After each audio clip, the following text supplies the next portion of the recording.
honestly, it's good to hear Luce Cannon in high spirits and good spirits or whatever, dealing with such a crazy situation. But at the same time, the fact that bro is on the phone still after everything has unraveled is kind of crazy to me. It's kind of like, I mean, the average person would think, okay, that person isn't learning their lesson, especially when it's millions and millions of people on the opposite end of that phone call. Obviously, he's not saying anything incriminating, but with such a serious case, it's kind of baffling why someone would even want to antagonize prosecutors and whatnot. So he called in today. He called in. It is dope to have an update from the horse's mouth itself.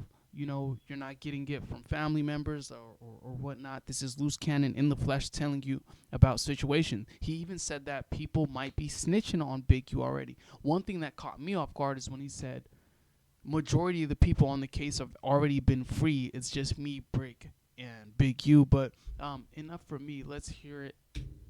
What up with everybody? Chilling, man. Yeah, we were just having conversations, and we were kind of, I mean, I guess first question is just how are you doing in there?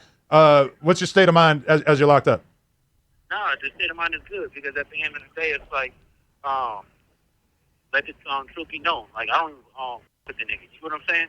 So everything else is false. Okay.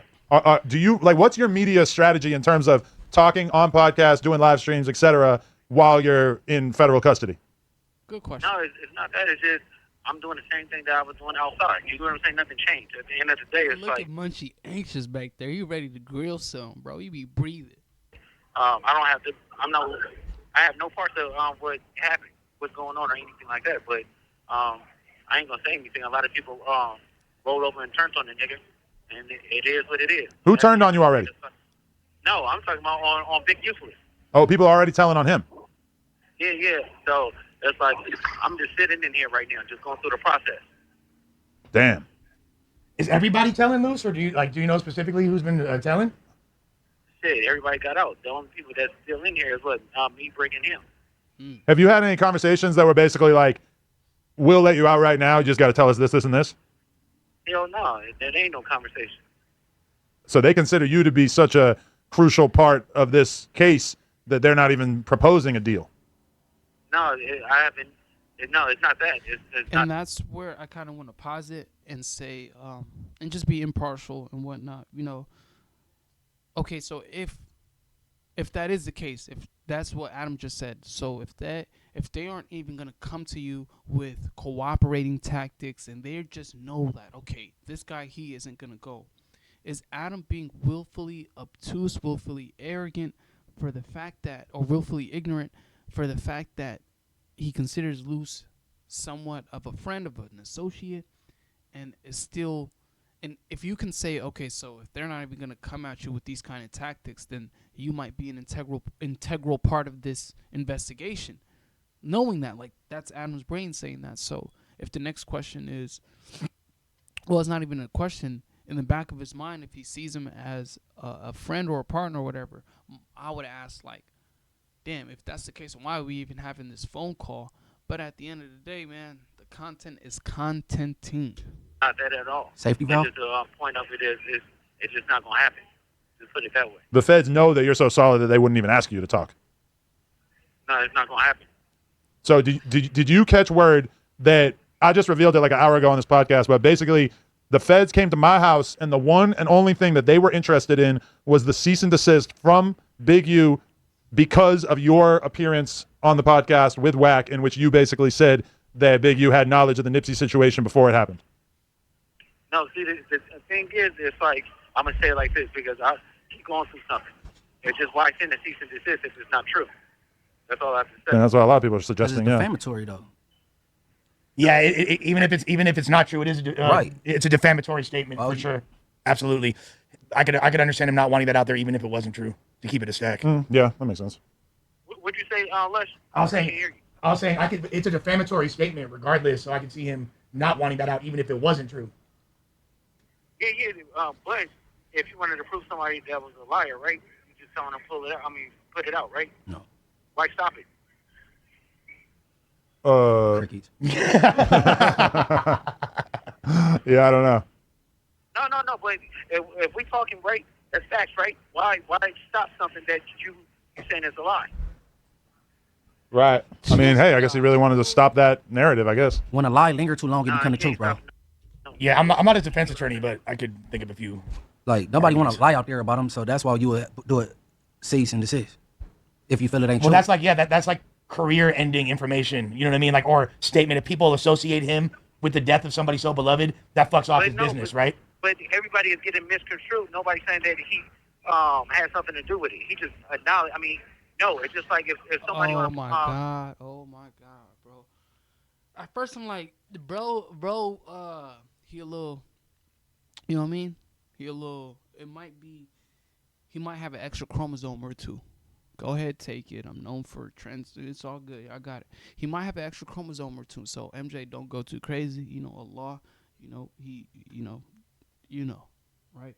So I didn't want to go too crazy at first. But then they were like, nah, Luce Cannon got bands. Luce Cannon run businesses, got Airbnb. So if he's operationally functional, I don't think that he might have an extra chromosome. But then again, when you hear him speak like that, well, nah, he cease and desist. It ain't true, so I don't know why he would send a cease and desist if it ain't true. Ooh-wee. And then it makes you think like, I don't know, it goes back to Wack 100 for me because it's like, Wack changed this man's life. I didn't know about this person before Wack. Wack paraded this man, took him to DJ Academics, took him to No Jumper. Between them two, that's already about 20 million people right there. Excuse me. That's already a reach of about 10 to 20 million people, right? So he platformed this person.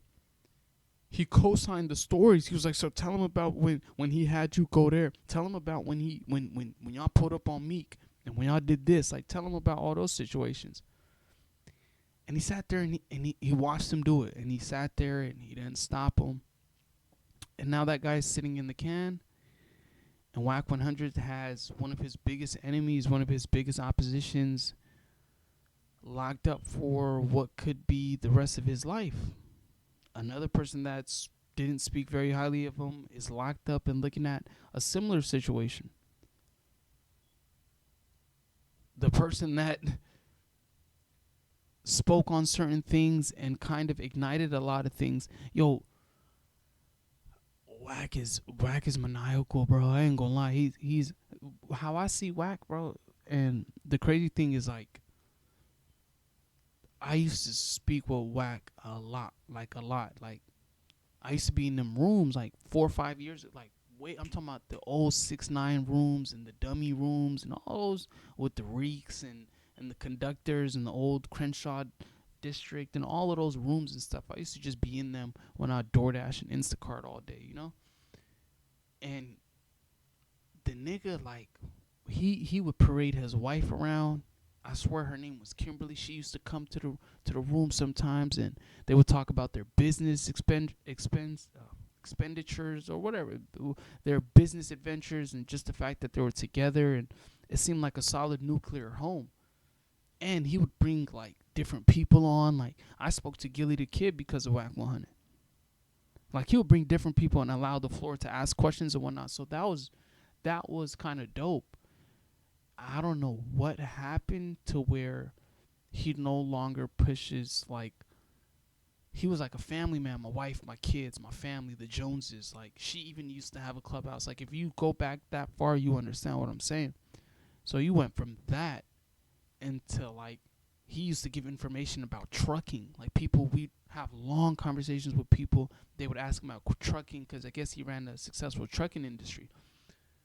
Somehow, some way, that devolved into just paperwork party, exposures. Like when I sit down with Wack, I definitely want to kind of chronologically understand how did that devolve into that? How did you go from sharing game, creating a space for different voices and whatnot, to just wanting to just wickedness. But yeah, it's Luce still calling in, man. Luce still calling in. Somebody that know me, right? And they basically be like, man, I'm either gonna get that nigga because of what you will. And I be like, well, shit, go and get your man. You get what I'm saying? That's just how it is. My statement is, Nipsey wasn't his brother. Nipsey wasn't like his son. He keeps claiming Listen, I'm that outta he's here. putting that energy in the air when he didn't fuck with Nipsey and Nipsey didn't fuck with him. He said when the Nipsey just flew him out before when- they when- passed. They patched it up. No, they didn't. They was in New patch it York up together or because- something like that. Yeah, they went to New York for a video shoot, but it was still animosity because it was still a situation that happened after that. Why he didn't go and support Black Sam at the Marathon Burgers then? If everything was patched up. No, for sure that ain't patched up. We saw that in the Black Sam interview for sure. Cause Nipsey is Big U little homie essentially from 60s. Black Sam is not from rolling 60s. That's just Nipsey's brother. No, Black so he Sam- don't have to support Black- Black Sam like he will support Nipsey, his little homie, his younger homie. Good point. That's not the same thing.